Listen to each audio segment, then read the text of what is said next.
Saudara-saudariku terkasih, salam berkah hari baru. Kita berjumpa dalam program Katekese Online Paroki Belinyu melalui Renungan Harian. Selamat mengikuti.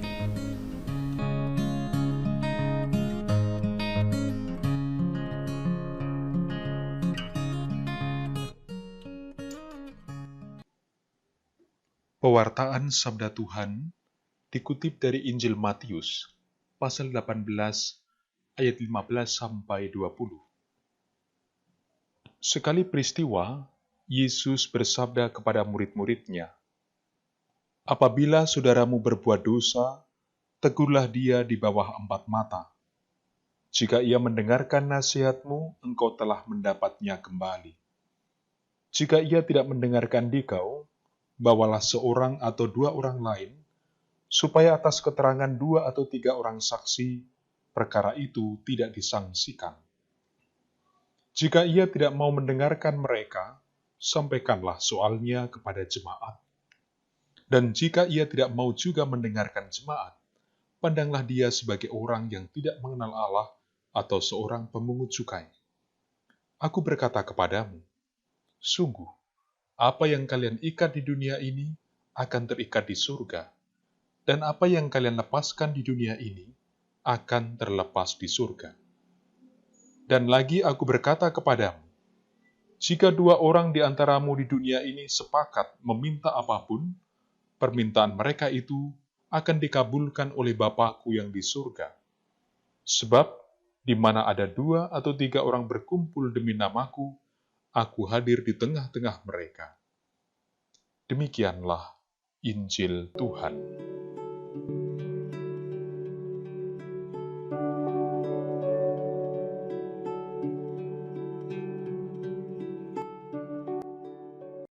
Saudara-saudari yang terkasih dalam Tuhan, sekiranya ada pertanyaan yang diberikan kepada kita untuk dijawab, yaitu bagaimanakah seorang Kristiani atau pengikut Yesus harus mendekati saudara atau sesama seiman yang berdosa, entah itu apakah teman sekomunitas, selingkungan, atau juga bahkan anggota keluarga sendiri. Barangkali kita tidak akan bisa langsung segera menjawab pertanyaan itu, karena pertanyaan itu memang terasa agak aneh, dan bahkan ya bisa dikatakan tidak masuk akal. Mengapa? Biasanya orang yang berdosa atau bersalah yang kita tuntut harus datang dengan rendah hati untuk mengakui kesalahan dan meminta maaf supaya bisa diterima lagi ke dalam komunitas atau kumpulan orang-orang yang baik. Kan begitu. Saudara-saudari yang terkasih, hari ini kita diajak untuk masuk dalam pelajaran penting dari Yesus, Tuhan kita. Singkatnya begini, kalau orang kebanyakan memegang prinsip gigi ganti gigi, lain dengan cara Yesus bersikap, yaitu berikanlah juga pipi kananmu kalau orang menampar pipi kirimu. Kalau kita pikir dengan baik ya, kita timbang-timbang dengan baik, bukankah sebenarnya cara berpikir dan sikap Yesus itu yang lebih masuk akal ya, daripada kebiasaan yang kita kenal selama ini? Kenapa begitu? Ya, alasannya begini. Kehidupan yang baik itu dimulai dari satu orang yang berani memutus rantai kekerasan atau rantai kejahatan. Saya ulangi.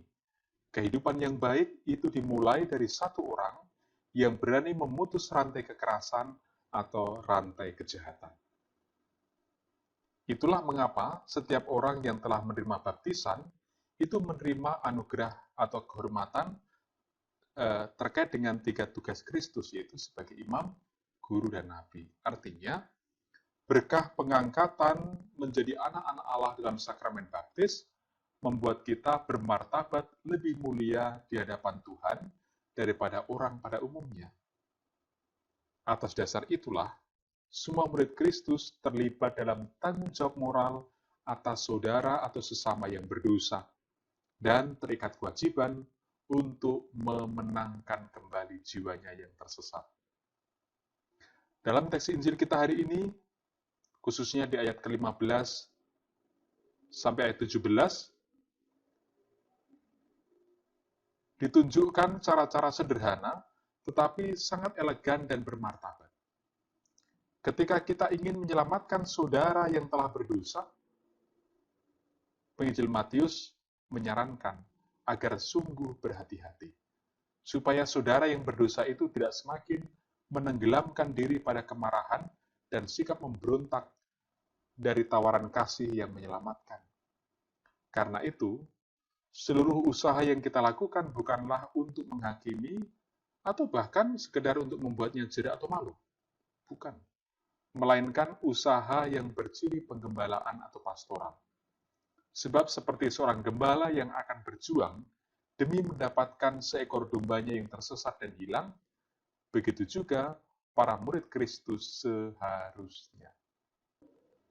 Nah, saudara-saudariku, bahkan kalau kita perhatikan, maksud baik kita pun hendaknya tidak bersifat memaksa. Yang terpenting adalah, saudara itu perlu diyakinkan agar tahu pilihan terbaik baginya. Bila maksud baik tersebut tidak dihiraukan, bukanlah menjadi urusan atau tugas kita menghitung keburukan dan dosanya. Cukup kita serahkan kepada Allah. Murid-murid Yesus harus selalu menyertakan Tuhan, sehingga tidak bertindak demi atau atas nama pribadi.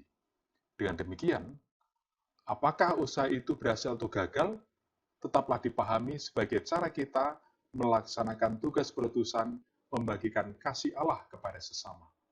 Bukan sebagai tanam budi baik karena berhasil, atau menganggapnya sebagai ganjalan yang harus disingkirkan karena kita gagal. Saudara-saudariku, pengampunan dan belas kasih yang kita tawarkan haruslah berasal dari hati yang dipenuhi karya Roh Kudus, bukan karena ambisi pribadi. Semoga kehidupan Anda, keluarga Anda, pekerjaan Anda hari ini diberkati oleh rahmat Allah yang Maha Kuasa, demi nama Bapa dan Putra dan Roh Kudus. Amin.